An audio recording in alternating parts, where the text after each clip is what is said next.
Hi, hello, and welcome to Life Off Script. My name is Yaz, and I am back on the big screen, back at it again for 2026, which will be the tech, mm, second year of Life Off Script, which is so exciting. And well, second year in February, but whatever. And I am so excited to be with you guys. I have gotten a new laptop because my old laptop went kaput. But it lasted pretty good. It was like 9 years.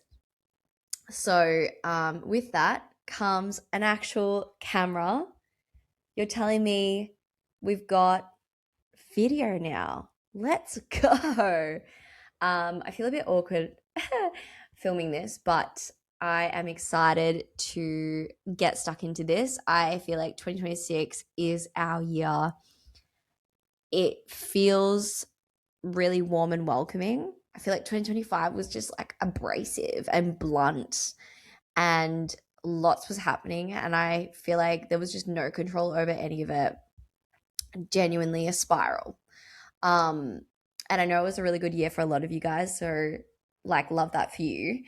For me, it had its ups and downs, and it gave me a lot of lessons though, which I'm kind of taking into the new year. One particular one would be I hated my job the whole time, and I'm excited to see what new job I can get this year that won't make me want it myself.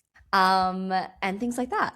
Love life was interesting for the first two-thirds of the year and exciting for the last third of the year. What?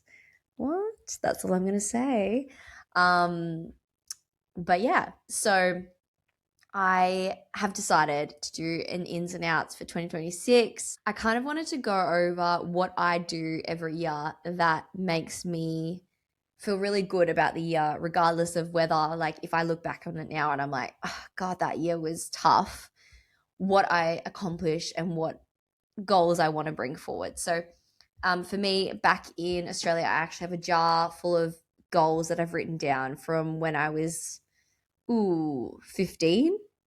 Um, and a lot of those goals are still there because I have not reached them. And that's because they're long term goals. So for me, I have a jar where I have goals that kind of are ones that I don't actively think about day to day. I'm not like, oh, I need to lose weight. Like, not those ones, like, not fitness ones, not anything like that. It's more to do with things that I'm like, okay, down the track, I can see myself advancing my skills in something like new languages. So, like, advancing my skills in Swiss German would be one of my ones, but that's not something that I'm prioritizing right now. But it's something that's like subconsciously I'm pushing towards. It's just that like I haven't reached a time where it works for me right now. Does that make sense? So like one of my goals, which is obviously mm, like not going to happen anytime soon now that Liam Payne has unfortunately passed away. But one of them was to meet One Direction, which, I mean, would it still count since they've broken up and one has unfortunately passed? I don't know. But that's a goal that I'm leaving there. You know why? Because maybe in the future, there'll be a time where they can bring back a holographic version of Liam, or they have science to bring back the dead. And with that, my goal will remain there until such time. And I feel like, honestly, with the way tech is developing, you just don't know. That could definitely happen. I'm not putting it on off the table for sure. So I have these sort of goals that like live subconsciously in my mind, like things that I've always wanted to do. For instance, advance my snowboarding skills. Again, not something that I'm like doing and thinking about and like wanting to like master in a year. It's more like I want to master it in my years, but it's not completely priority. It's just like if I can get around to it and I can subconsciously push towards that, then that's great. So that's something that I've had for since I was like 18, that goal. And last year I went to Val d'Isere with like a bunch of girls and did a snowboarding trip, and I advanced my skills, which was one of my long-term goals. So for that to happen was really fun because it felt like accomplishment without feeling like pressure. Like I've never, like, I've had that since I was 18. So what, 10 years. And I feel like I like advanced those skills like right on time. Does that make sense?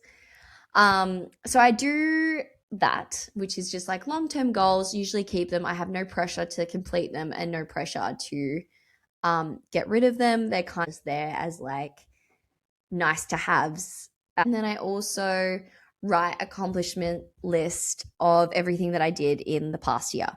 Now, this accomplishment list, there's no criteria to it. There's no, oh, it has to be a certain milestone. It has to be a certain, like, you know, something big that like most people wouldn't have done. No. In fact, it's the little things that matter.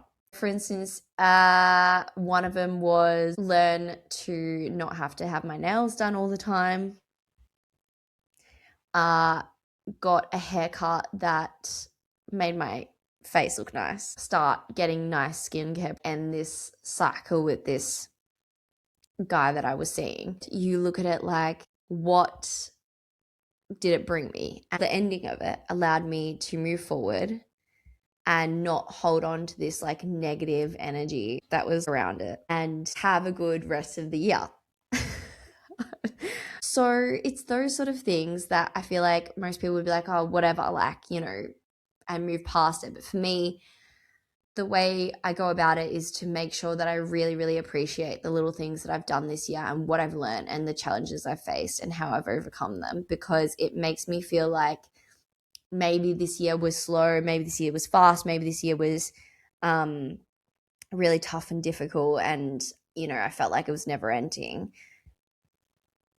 However, what have I learned from this then? What have I gotten through? And it's just nice to like write it all down and be like, wow, actually, I did deal with all of that this year. Like, that is a long year of shit. It's just nice to know that you've like overcome a lot. So yeah, that's my kind of advice on that. I do that every year, and it makes me feel really good about every year, no matter if the year hasn't been as nice as others in the past, whatever. And so then I've got my resolutions for 2026. Resolutions for me always have to be really achievable. Otherwise, I'll just be like, not happening. Too hard basket. If it's in the too hard basket, then that's the nice to have, and that should be in my jar of like long term goals, because it's not happening anytime soon. So some of them, like one of them is really nothing special, but it's just to get better at baking because I'm decent at cooking. But for me, I'm not a baker. I just don't gravitate towards making muffins. If I'm making anything, it'll be like actual meals rather than sweets. But I know that I want to be in a position where I can just bake anything on the fly, or like think of good things to make, or like have some sweets that I can just like make up in 2 seconds. And that's such a fun way of, you know, bringing them to work or bringing them to your friends, etc., etc. But for me, when I think about baking right now, I can't deal with the scientific measurements of everything. For me, when I cook, I guess pretty much everything unless it's like measurements have to be to a T. So for me, that is something that I have to get past. Enough said. I wanted to get into my ins and outs for 2026. Okay, first one on my list, house parties. House parties are totally in. Obviously, we're seeing a bit of a recession in terms of people having financial like wealth. Like, we are struggling low key. But what that means is that we're kind of tipping back to early 2000s messy house parties. So the thing with house party is that you save money, you make friends with random people, you don't get kicked out, you don't have to find a table early on. You're there, you're there. You can smoke outside if you want to. You can also speak to everyone inside. There's no bouncer there. You can play whatever music you want. And if you really want to go out afterwards, you totally can. You're not spending, and especially in London, where double G&Ts, in my mind, I'm paying about 14 quid. That's like what, nearly 30 Australian dollars for a drink. It is good, but it's not 30 Australian dollars worth, I would say. So buying your drinks, bringing them, you can make cocktails at the house party. You have really good D&Ms with people. You meet new people. Like, it is just, there is a vibe to it. And when you're at a good house party, you're at a fucking good house party. I feel like bring those back. I'm sick of, that sounds bad, because I do love going out and I do love going to like wine bars and just bars in general and clubs and whatever. Like, I love all of that. But in a time of like financial limitations, let's do house parties. I have been to a number of house parties lately, and my God, the vibe is just like so much better. It's so fun. I meet so many new people. Genuinely, it's unmatched. Number 2, career pivots. This is more to myself right now because I'm slowly thinking about what career I want to do and what I'm finding myself gravitating towards and what I am liking and not liking at this ripe age of 28. I have been dealing with a bit of a career crisis for the better part of 2 years, mainly because being in London has made me realize that there's a lot more options to what I want to do than I've realized before. And I think that's something that, like, for me, I just didn't expect that. And I also think at this age, and a lot of my friends have been dealing with this as well, which is the career pivot, like having to really recognize, like, is this the right career for me? Like, I chose this when I was like 18. Is that what we want to do? And obviously you change a lot as a person over the years. So for me, I actually wanted to get into radio when I was younger. I did work experience at a radio station in Melbourne. I feel like I've mentioned this before, but anyway, it went really great. I really loved it, but I thought it was too hard to get into. And so I did law instead. I can't imagine how I thought law would be easier than going into radio, but nevertheless, I really enjoyed my radio experience, and that's partially why I love doing this podcast, is because it's just very similar. Like, I would love to get into radio, but that's something that I never even considered when I was in law school, and afterwards I really wanted to stick down the legal path, and I feel like I still do. Like, it's like that fig analogy from The Bell Jar by Sylvia Plath. It's just, there's so many options of what you can pursue. Hang on, let me just read the fig tree analogy so that you guys understand what I'm talking about. I saw my life branching out before me like the green fig tree in the story. From the tip of every branch, like a fat purple fig, a wonderful future beckoned and winked. One fig was a husband and a happy home and children. And another fig was a famous poet, and another fig was a brilliant professor, and another fig was E.G., the amazing editor, and another fig was Europe and Africa and South America, and another fig was Constantine and Socrates and Attilia, and a pack of other lovers with queer names and offbeat professions.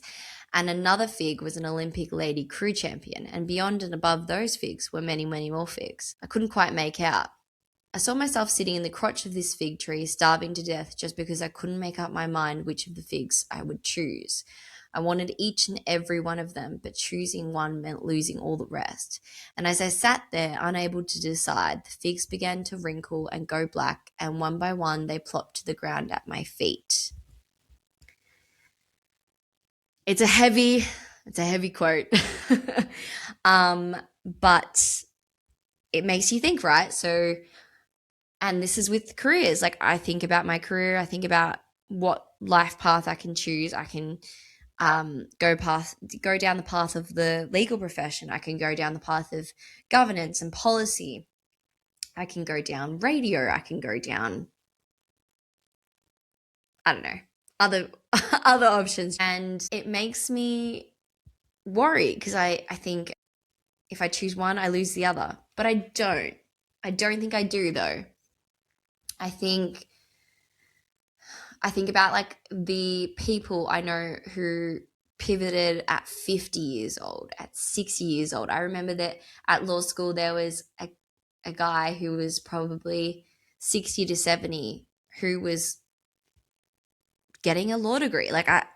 And you know what? Good on him. Good on him, right? Sometimes what we've chosen is just good for the time, but maybe not for the rest of the future. And that's, yeah, I'm still coming to terms with that. But the in for that is that career pivots are completely okay and completely normal, and they happen at any time. And you need to figure out whether it's something worth pursuing, as in it's something worth to pivot to. If it makes you happy, if you can see a way where you can work at it and get to a point with it, why not? Life is short. Life is also long. Like, you could choose a zillion different career paths in your lifetime. I personally don't know what I'm going to do, so that's something I need to figure out. And I don't know when that'll be figured out. I imagine it'll take me a few years. But in the meantime, enjoy the process. I'm figuring out what I like and what I don't like, and what I can see myself doing. And I know some people find that scary, and I agree it can be scary, but equally it can be really exciting to have this untapped area where your life could go in this completely different direction, and what that would lead to opportunity wise. So that is an in for me. Wow, long-winded, Yaz. Third one. Bring back making lists when you are in a certain chapter of your life. I have been doing that for the past year. And for me specifically, I love curating playlists. So again, this is my own personal in. But playlists are so fun. It's like a perfume, right? Like, you spray a perfume, it reminds you of a certain time. When I listen to a certain playlist, it reminds me of a certain time in my life. And so with that, like, yes, you can rely on your Wrapped, but at the end of the day, does my Wrapped know that I was having the time of my life listening to 3 songs on repeat in July? No, it doesn't know that. And it doesn't know why. And I just feel like playlists are like a fun way of having snapshots of times in your life and what you were listening to and why that made you so happy or made you sad or made you angry or etc. etc. Outs for 2026. Number 1, cutting people out of your life because they're a loser. The idea that you hold on to energy or are collateral. So let me explain. If you are like, haha, I'm having the time of my life, I am seeing XYZ, let's call him Harry. I'm seeing Harry and he's a bit of a loser. He doesn't treat me right, but we have fun together. Just by association, you have now picked up energy that is from a loser. And you have become somewhat of a loser. This is something I've learned in the past year, is that I was becoming a bit of a loser. And I wasn't really seeing it for the first, few months. But then I was slowly realizing the more association you have with losers, the more you become one yourself. Similar, like if you hang around with great people that are very kind, caring, ambitious, thoughtful, funny, etc., you become that too, because the energy they give off rubs off on you. You know what I mean? So when you see a loser, even if it's for jokes, even if it's like, every once in a while, you start to become a loser yourself. Whether you want to admit that or not, up to you. But it is something that you should consider. And that's a out for 2026. Consider cutting off that loser energy in your life. I think it'll make you feel better. Another out for 2026, number 2, is LinkedIn. LinkedIn is my worst nightmare in the corporate world. I think that was the start of the end of the world for me. When reading people's posts where it's a brag and then they just make it into like a life lesson, and you know what? The people that don't have LinkedIn, you have gone unscathed. You are lucky. You are one of the lucky ones, okay? Play The Lucky One by Taylor Swift. Genuinely, the fact that you have not experienced the evil energy that comes from LinkedIn, congratulations. I just want to say it. Congratulations, because it is horrific. And I feel for the people that have to use LinkedIn as like one of their major or main work tasks, like marketing and recruiters, because you guys are using a soul-sucking platform. Number 3, outs for 2026. I have been getting increasingly irate with Uber Eats and Deliveroo. The reason is you pay for Uber One or you don't pay for Uber One, whatever. Doesn't really matter at this point, but you get a service fee, a delivery fee. I don't even know what else is an app fee to buy a sandwich from a sandwich shop. And you know what? I'm slowly becoming a person that is realizing that, does the convenience outweigh the money paid for something that I can really go down the street and get myself? And the answer is no. I have realized that unless it's, I've gone out all night and I need to get something at 3 a.m. and the only thing open is Macca's and it's 2K down the road. Okay, fine. I'll get Uber Eats. But you know what? Uber Eats, you've pissed me off too much. I am struggling with money, as is everyone else in the world besides the billionaires and the millionaires. And what do you guys give me? A 50-minute delivery time, unless I want to pay an extra £4 for priority, which I don't even know if you guys know what priority is. And a delivery driver that then has to deliver another order. So then by the time you get your order, it's cold. You've paid probably 7 to 15 quid more than you should have paid for that sort of meal. And you've realized, if someone gave me cash, someone gave me 15 quid right now to go down to the shops and purchase it myself, would it be worth it to me? And the answer is, you could pay me 5 quid and I would do it. So what am I paying the extra 10 quid for?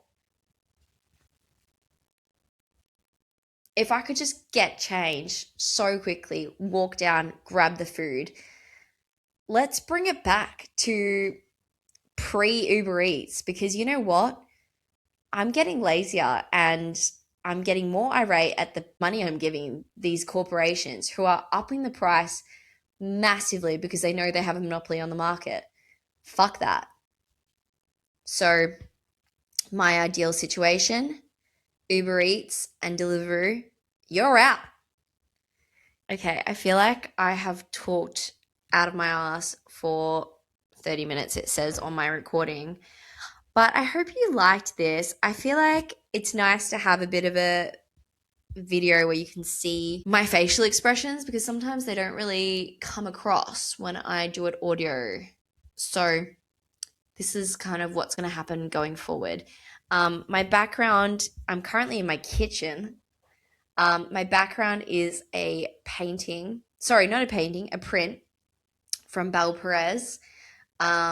Thank you, Bel Perez. And then I have a random stocking to the left of me, which is great. Very festive, very of the time, obviously. We're definitely still in the Christmas period. My ins and outs, I've just given you.